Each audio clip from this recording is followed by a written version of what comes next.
Good afternoon. This is the Elliott Wave weekly update for the Dow Jones Industrial Average, being recorded on Saturday, June the 21st at 1:30 p.m. Pacific Daylight Time. I'm starting here on the cash market, and I'm actually on my monthly multi-year chart. And in fact, this data goes all the way back to 1902. So we have about 123 years of data present right here.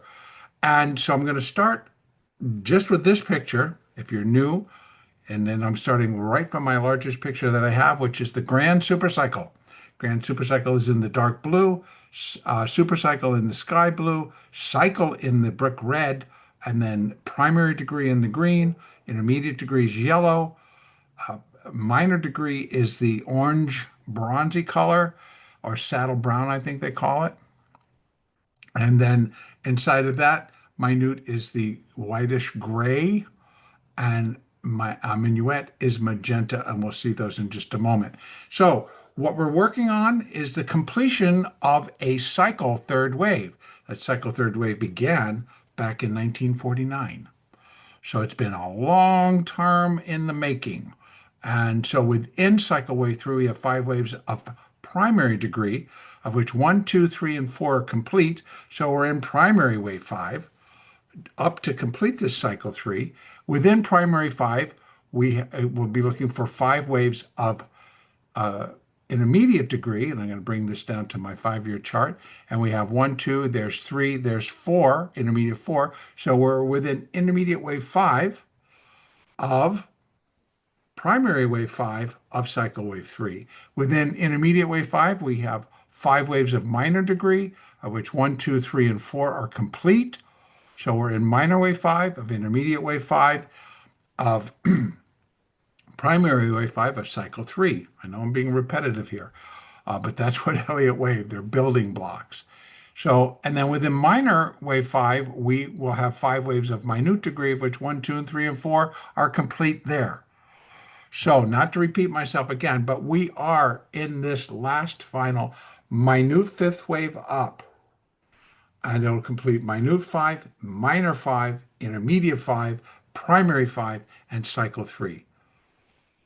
That's been my count for a while, and that's what I'm looking for, a completion of a larger wave structure, which will give us a correction that will take much longer than what people likely think to, yeah, I love this, that people would think is going to kind of come through. So let me go back out. Let me just go back to that monthly. And as Elliott had taught us and continues to teach, that a fourth wave will find its terminus, its endpoint, within the fourth wave of one lesser degree. Now, we're looking for that cycle third wave up here. One lesser degree, or one degree down from cycle, is primary. So it'd be primary four, and I put a big box around it. So here is primary wave four, and it was really in place, or took place, from April of 2000, and it finished, the B topped out in 2007, and then the C wave finished up in 2009. And that was the great financial collapse, by the way. That was the C wave of primary wave four. So we've got the big recovery off of that. We got the big recovery off of minor wave four was the pandemic.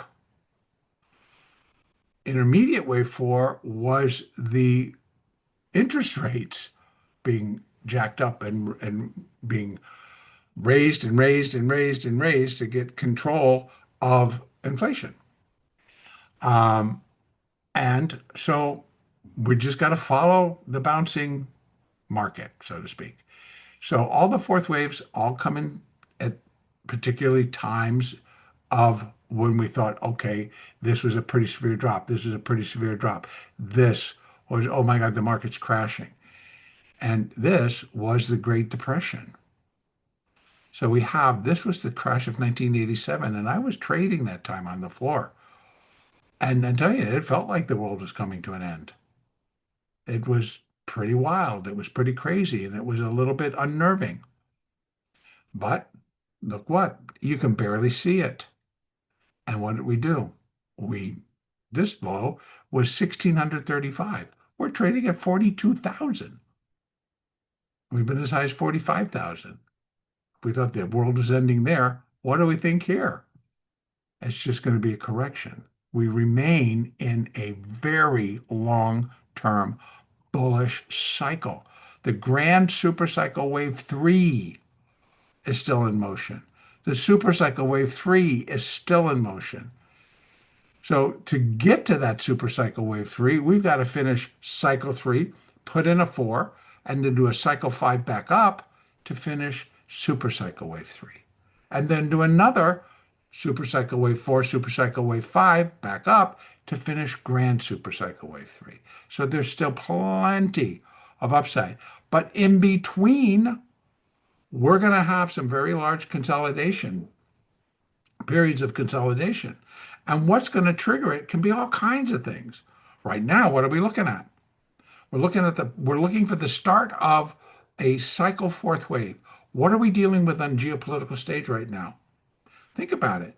We've got so much going on that could trigger a massive turn in our economics and in the economy of the globe. And so it's going to affect all the markets. And it could start by this skirmish that we got going on between Iran and Israel. If the United States enter it, isn't that really just declaring a world war? Right? When it splits and it's not just two countries warring at one another, so it's a conflict, it turns into a world war because you've got other countries participating on a military basis. Does that then escalate the whole thing? Does that move in? Now we have other countries coming in on the Iranian side? I don't know. But the globe has been warned. The U.S. is being warned to please, let's negotiate. Let's do this from Putin, from Xi Jinping. So all coming in and saying, you don't want to escalate this. We want to negotiate and calm down because it would disrupt a lot going on. It would disrupt the economies of the world. Now, we got that. We got Russia and the Ukraine. We've got that. We've got NATO. They're having a meeting.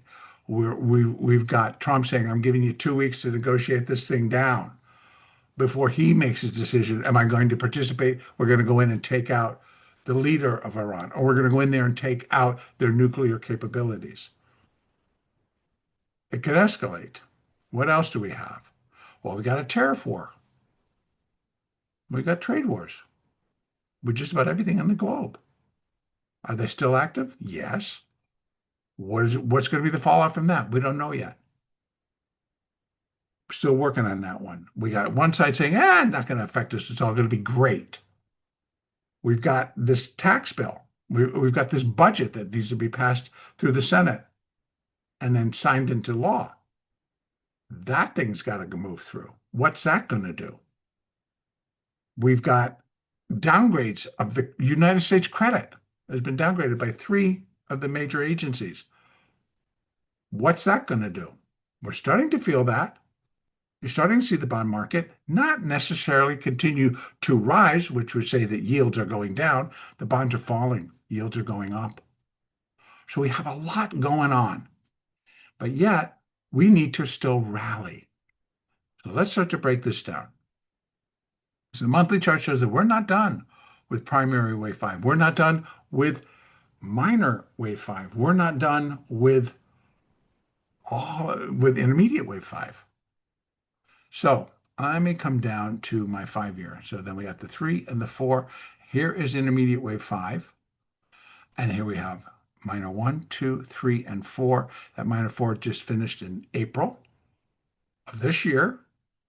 And so from April 7th, we've been involved in putting in 5 waves up of a minute degree, of which 1, 2, and 3, and 4 are complete to finish minor wave 5. And so we have our fibs for minor wave 5. And right now, We're up to where the next level for minor 5 would be 1.618, where minor 5 would be 1.618 times the length of minor 1. And that comes in at 46,183. Not saying that's where the market's going to go. That's just on a minor degree, the next level. Now, what's going to have control of that? We're looking at minute. So where can minute wave 5 then stop? Let's drop down to the daily. Now we can see 1, 2, 3, 4. We're in minute wave 5. We have our first chart level at 43,944. But being that it's minute wave 5 to complete minor wave 5, I'm looking for it to go up and make new all-time highs. So there's no the current high is 45,073. 45,073 current all-time high.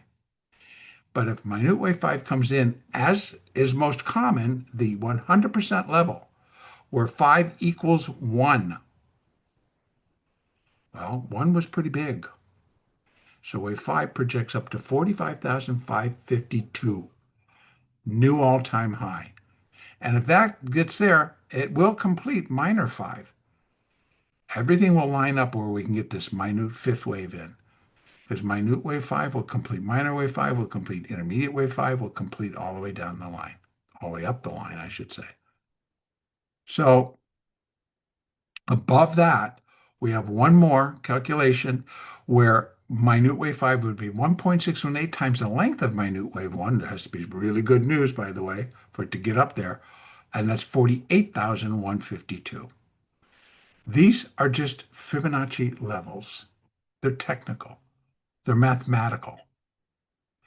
And we can go back over time and realize that the most common Fibonacci retracement, excuse me, the Fibonacci calculation for a fifth wave is that wave 1 is related to wave 5. And the most common is equality, that they equal. And that is right there. So that's what I'm looking for, 45,551. But technically, what the market really needs to do is just get itself above 45,073, where minor 5 is then a new high above minor 3. Then, so it all really is going to come down to how this minute fifth wave tracks, how it does work itself out. So let's bring it down off the daily, bring it down to the hourly. Now we're inside. There's the minute 4. So we have minuet wave 1. Nice little diagonal, and up to, here we have 1, that's 1, excuse me, 2, 3, 4, and then the 5. And that's minute wave 1. Then we had all this noise in here, and we had all the thing for the Middle East, all the good stuff kind of keep happening, and a little bit of tariffs were in there, I believe, all the stuff. And that brought us down, and that was wave A. Now, it could have been, I think at one point, would have been wave 2, and I think I had the wave 2 there.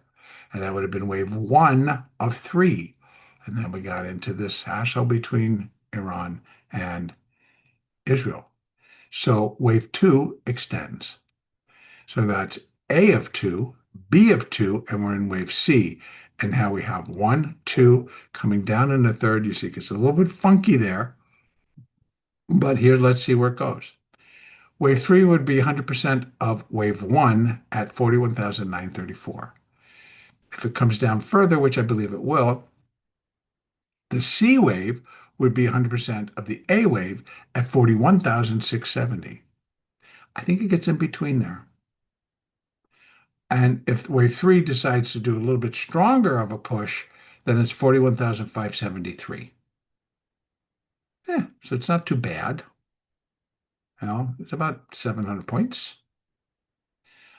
from there to there, but that would just be 3. So I'm not looking for wave 3 to come all the way down to here. I'm thinking I can get down somewhere in between here, do a 4, come back down, and get that fifth wave and the C wave to come in there.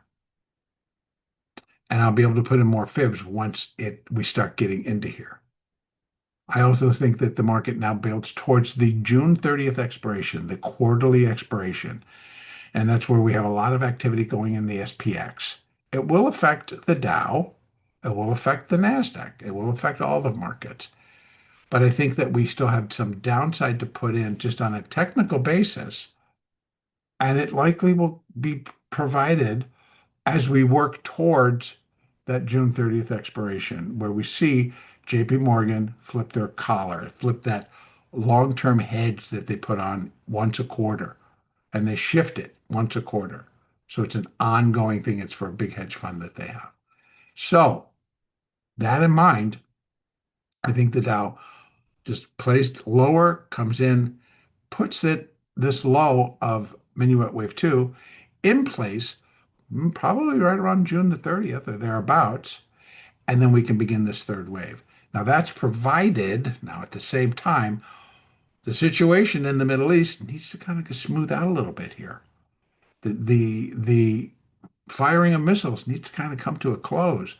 We need to sit down and negotiate. We need to start getting things back, to like, okay, you guys are happy, you guys are satisfied. We're not going to be bombing each other. Mission accomplished, whatever. That needs to happen to take the pressure off the market, to take the pressure off of the bonds, to take the pressure off of things, because other pressure then can come back and replace, excuse me, and replace it. But right now, that's what's really got the grip of the market. Sorry. Ah, let me take a little sip of water here. So, what are we looking for in the Dow? I'm looking for it to come down, finish wave two, and then begin to rally. Once I get that, I can run 1 to 2 to get some upside targets for wave three. Let's just do a what if. And go up, put it on one, and let's say I'm looking like it's going to come down to 41,670. There you have it. Wave three can get us up to 43,438. So that would be a serious move. 1.618 gets us a little bit higher, gets it above that 618 for wave five, minute wave five, which I think is just going to be resistance, not necessarily stopping the progress. But 1.618 is also achievable if we get down to here and we rally strongly, which I believe we will. And we're at 1.618. Here, it's just wave three equals one. I'm always going to be looking for a little bit more. Why? Because wave three cannot be the shortest wave out of 1, 3, and 5 in any impulse move. And that just guarantees that it wouldn't be. Even if wave five was over what wave three is, wave one would be left as the shortest wave. So it kind of keeps everything in my count clean. If I get a little bit more than 100%, could be 1.382, whatever. Maybe it gets up to here, or it goes full bore up to 1.618. So that's a what if the market drops down to 41,670 and holds. Those those levels will be adjusted no matter where we get to. We just connect that in that fashion.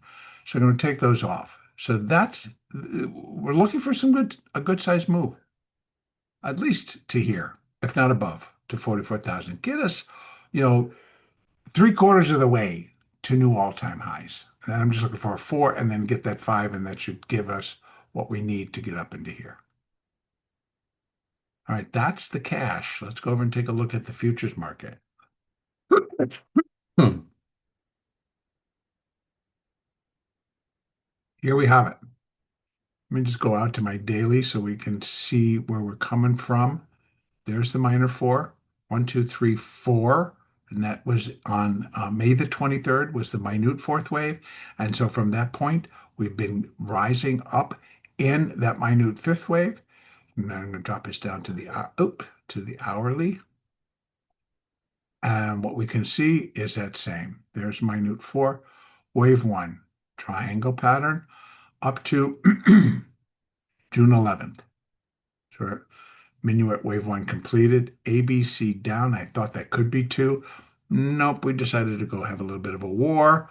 And so it becomes A of two.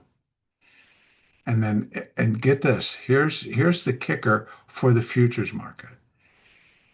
This counts really good, or best, is that it's an A, B, and we're going to probably rally back up and then drop back down. Now, it doesn't look the same over here.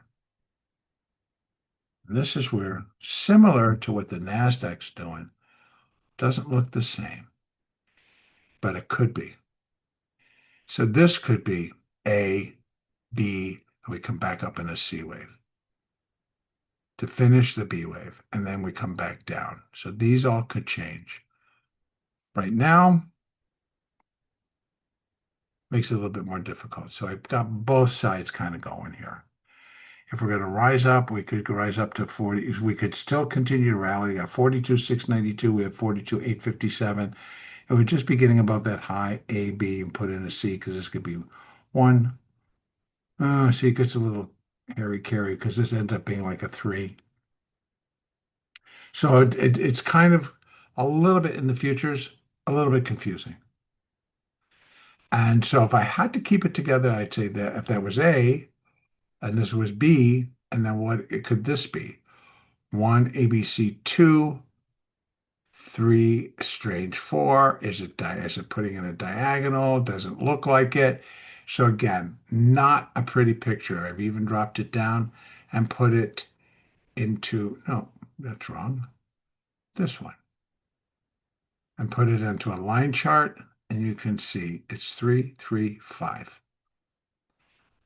And that's why I've marked it A, B.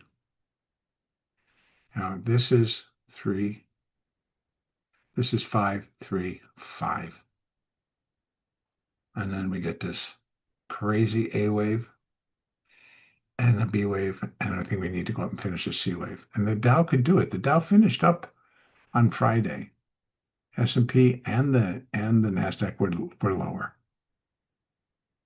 Now, and the Dow, there you have one of it. Apple's a part of the Dow.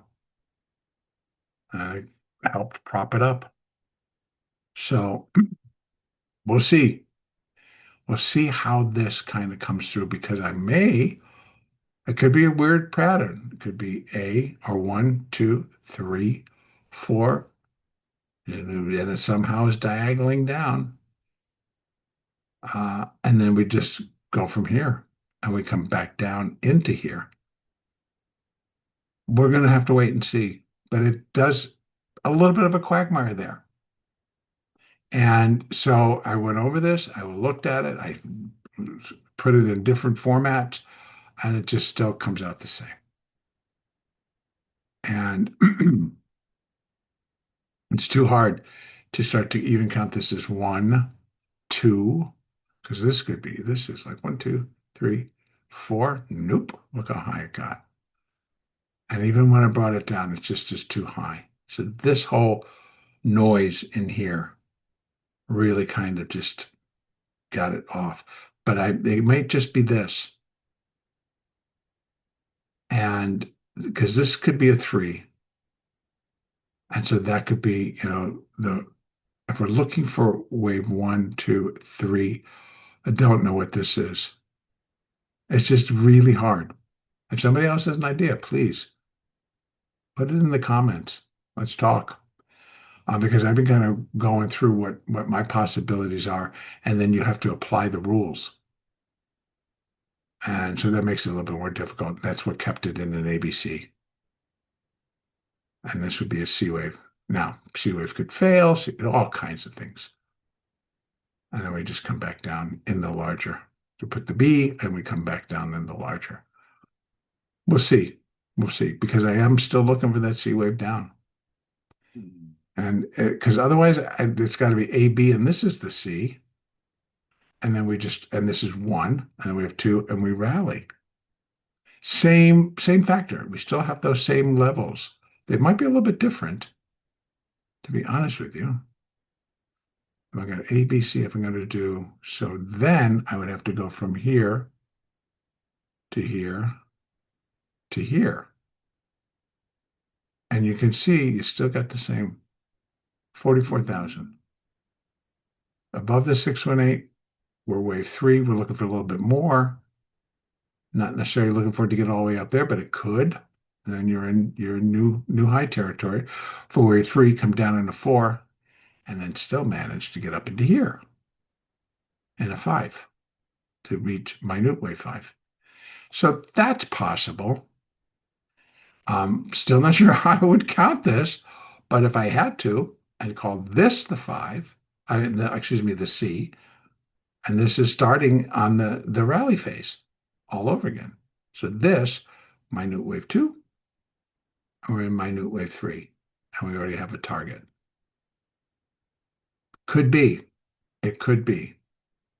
But we'll see, because if it breaks above that level, then I'm very going to be determined. Or if it breaks back down and it holds the support, then I'm going to be more inclined to put the 2.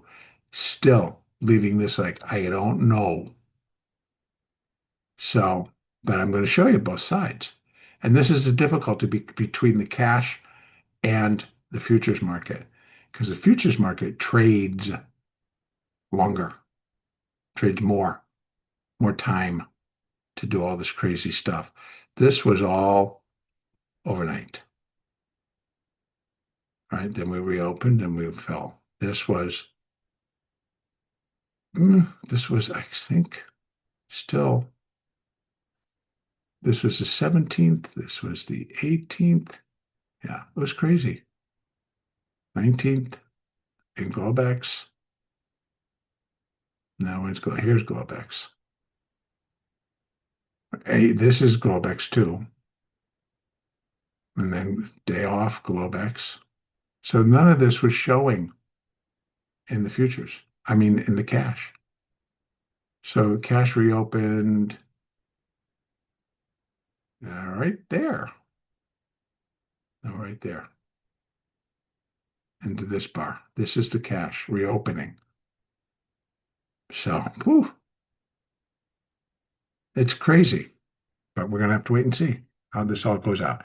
So the Dow, yes, I still think we have the potential to drop down to finish wave 2, if I'm looking at the cash, and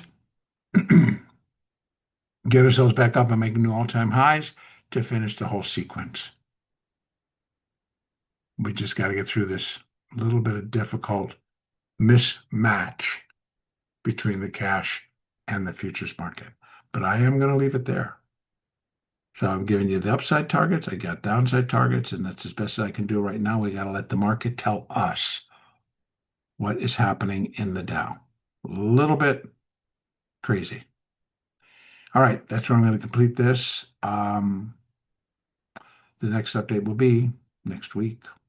Unless something really crazy happens, and I will try to do an intra-week update.